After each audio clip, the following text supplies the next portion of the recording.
يا رب إنك مالك أمر الورى. السلام علیکم ورحمۃ اللہ وبرکاتہ. الحمد للہ رب العالمین والصلاة والسلام على سید المرسلین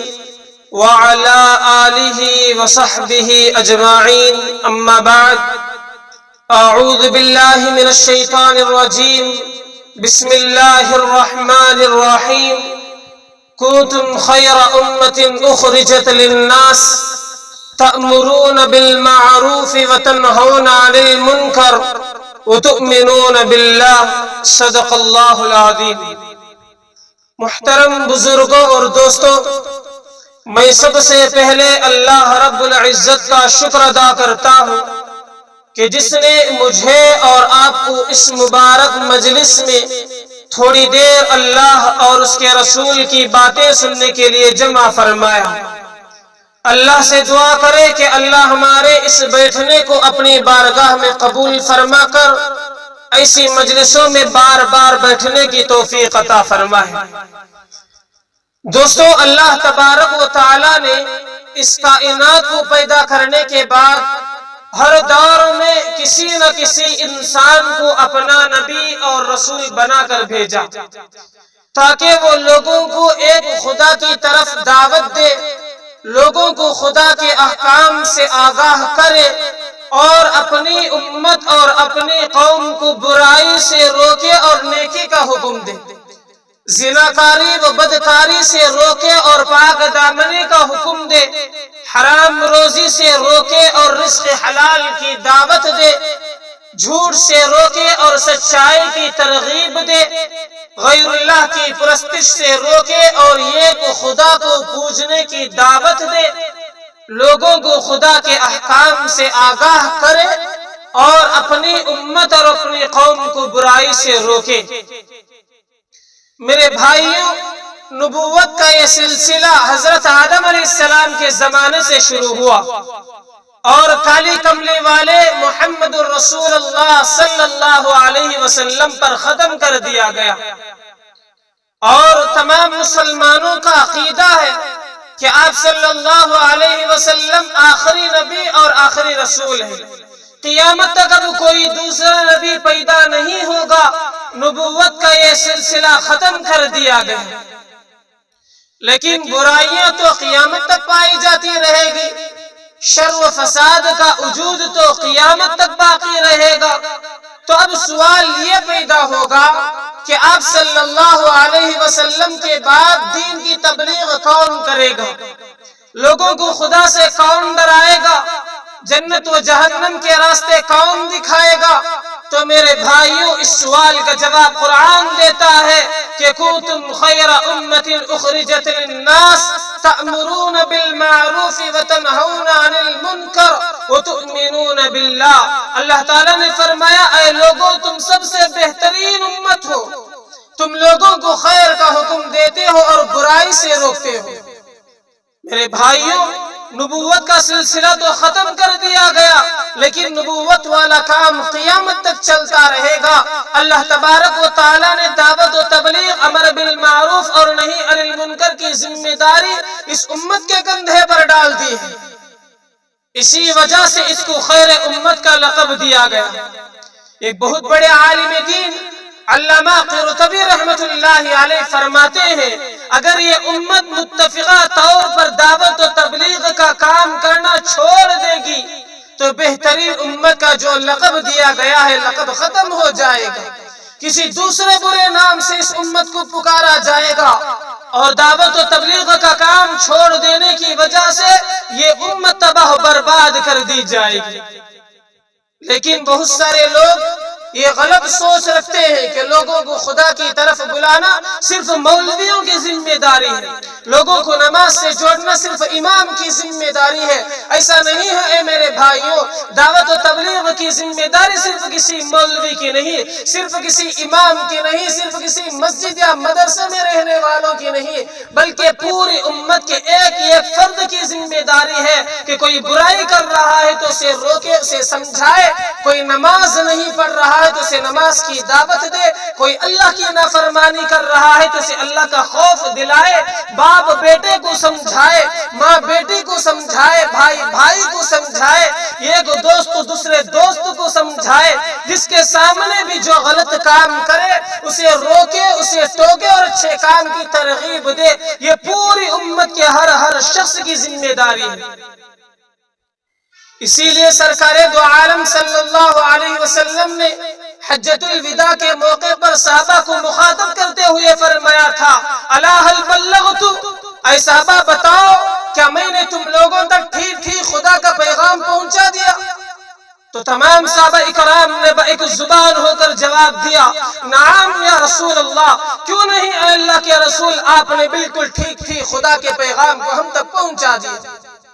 اس کے بعد اللہ کے رسول نے فرمایا، فَيُبَلِّغُ الشَّاهِدُ الْغَائِبُ، یہاں جو لوگ موجود ہیں وہ ان لوگوں تک میرا فرمان پہنچا دینا جو یہاں نہیں ہے، یا جو آئندہ آنے والی نسل ہے ان تک میرا پیغام پہنچا دینا،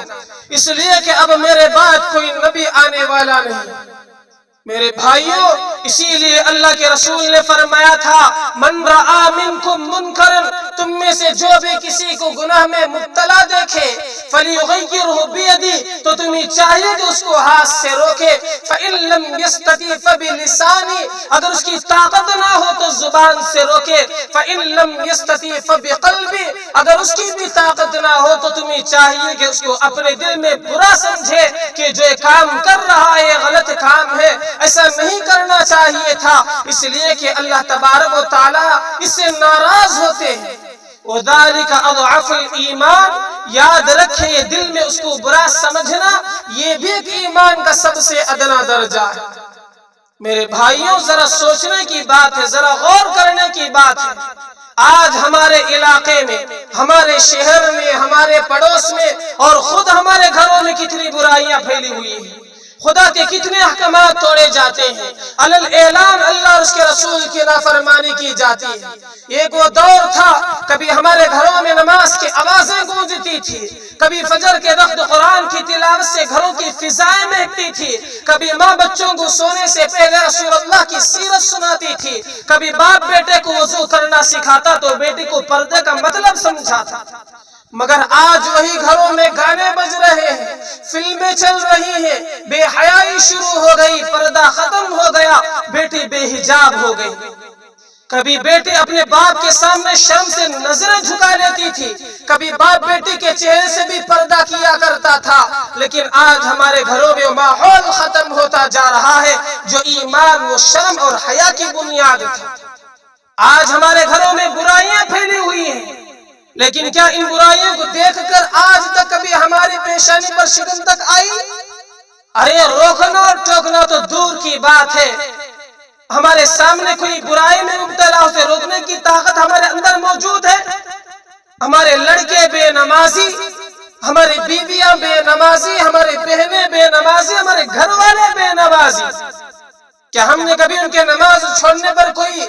انکار کیا، ان کو ڈانٹا؟ نہیں، ہرگز نہیں۔ چاہے خدا کا حکم ٹوٹ جائے بیٹے سے محبت برقرار،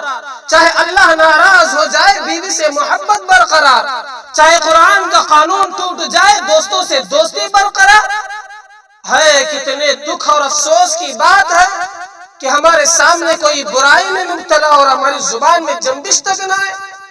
ارے رسول اللہ صلی اللہ علیہ وسلم نے بڑی سختی سے فرمایا تھا، بئس القوم قوم لا یأمرون بالمعروف ولا ینہون عن المنکر، وہ قوم بڑی گمراہ ہے، وہ قوم سب سے بری ہے جو امر بالمعروف اور نہیں عن المنکر کا کام چھوڑ دے، حق بات کا اعلان کرنا چھوڑ دے، لوگوں کو دین کی دعوت دینا چھوڑ دے۔ اسی لیے حضور کے پردہ فرما جانے کے بعد حضرت صحابہ رضوان اللہ تعالی علیہم اجمعین نے دنیا کے مختلف خطوں میں پھیل گئی اور مختلف گوشوں میں جا کر دین کی دعوت دی، قرآن کی دعوت دی، ایمان کی دعوت دی، یہ خدا کے سامنے سر جھکانے کی بھی دعوت دی، سر کٹانے کی بھی دعوت دی۔ یہی صحابہ نے دین اسلام کے لیے زندگی کو وقف کر دی، یہی صحابہ نے ہمیشہ دنیا پر آخرت کو ترجیح دی، یہی صحابہ نے دین اسلام کے لیے اپنے گھر بار کو قربان کیا، سارے مصیبتوں کو برداشت کیا، لیکن کبھی بھی اپنے ایمان کا سودا نہیں کیا۔ لیکن آج کتنے بڑے بڑے فتنے ہیں جو اس وقت جہنم کے شعلوں کے مانند بھڑک رہے ہیں اور پورے اسلامی ملکوں کو جلا کر خاک کر دینا چاہتے ہیں۔ اے میرے بھائیوں، ہوشیار ہو جاؤ، آج باطل مختلف روپ میں ظاہر ہو رہا ہے، قرآن کو مٹانا چاہتا ہے، اسلام اور مسلمانوں کے وجود کو صفحہ ہستی سے ختم کرنا چاہتا ہے، اسلام کو بدنام کرنا چاہتا ہے، مسلمان لڑکیوں کو محبت کے نام سے پھنسا کر ان کے ایمان کا سودا کرنا چاہتا ہے۔ اب یہ نیا دور اور نیا زمانہ نئے نئے فتنے لا رہا ہے، اب جاہلیت نئے روپ میں ظاہر ہو رہی ہے، جس کی وجہ سے اب نتیجے یہ نکل رہے ہیں کہ پہلے اگر مشرکین میں شرک اور منافقین میں نفاق تنہا تنہا پایا جا رہا تھا تو اب وہ مسلمانوں میں اکٹھا پایا جا رہا ہے۔ پہلے مشرکین و منافقین میں غیبت اور چغلی، سود و بیاج کا لین دین تھا، تو اب مسلمانوں میں اس کا ذخیرہ موجود ہے۔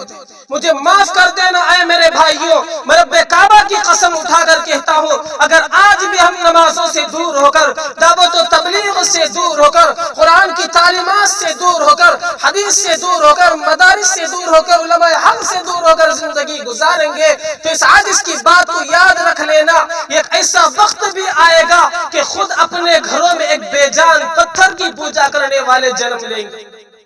مجھے بتاؤ، آج کتنے مسلمان ہیں جو کفر و شرک کی زندگی گزار کر اس دنیا سے رخصت ہو رہے ہیں؟ کتنے ایسے مسلمان ہیں جو بغیر کلمہ نماز اور روزے کی اس دنیا سے جا رہے ہیں؟ کتنے ایسے مسلمان ہیں جن کو اللہ کا وہ کلام جس کو اللہ نے اپنے بندوں کے لیے ہدایت کا ذریعہ بنا کر نازل کیا تھا، اس مقدس کتاب کو پڑھنا تک نہیں آتا؟ کہ ان حالات میں ہماری ذمہ داری نہیں کہ لوگوں کو دین کی دعوت دے؟ کیا یہ ہمارا فریضہ نہیں کہ گھر گھر قرآن کی تعلیم کو عام کرے، لوگوں کو اسلام کے احکامات سے آگاہ کرے اور سنت نبوی کو خود اپنی زندگیوں میں لائے اور دوسروں کو اس کی ترغیب بھی دے؟ میرے بھائیوں، یاد رکھے، امت کے ہر شخص پر دعوت و تبلیغ، امر بالمعروف اور نہی عن المنکر کی ذمہ داری ہے۔ جس طرح صحابہ نے شہید ہو کر اس دین کو زندہ کیا،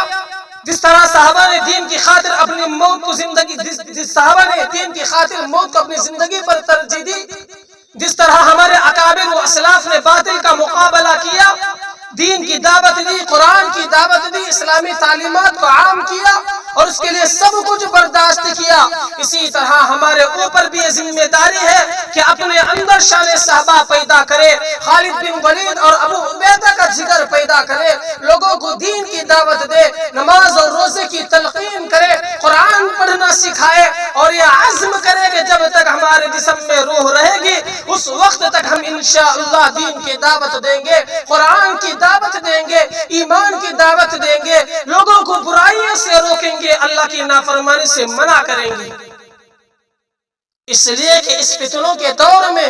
اگر ہم اپنی اصلاح کی فکر نہیں کریں گے، اپنے بیوی بچوں کی اصلاح کی فکر نہیں کریں گے، گھروں میں دینی ماحول کی فکر نہیں کریں گے تو یاد رکھے وہ دن دور نہیں کہ دین ہماری زندگیوں سے نکل جائے گا، دین ہمارے بیوی بچوں کی زندگیوں سے نکل جائے گا،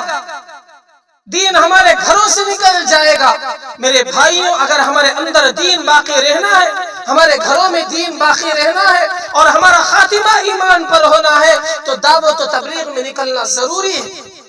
اس لیے کہ دعوت و تبلیغ کا مقصد اپنے آپ کو اور پوری امت مسلمہ کو من چاہی زندگی سے ہٹا کر رب چاہی زندگی پر لگانا ہے۔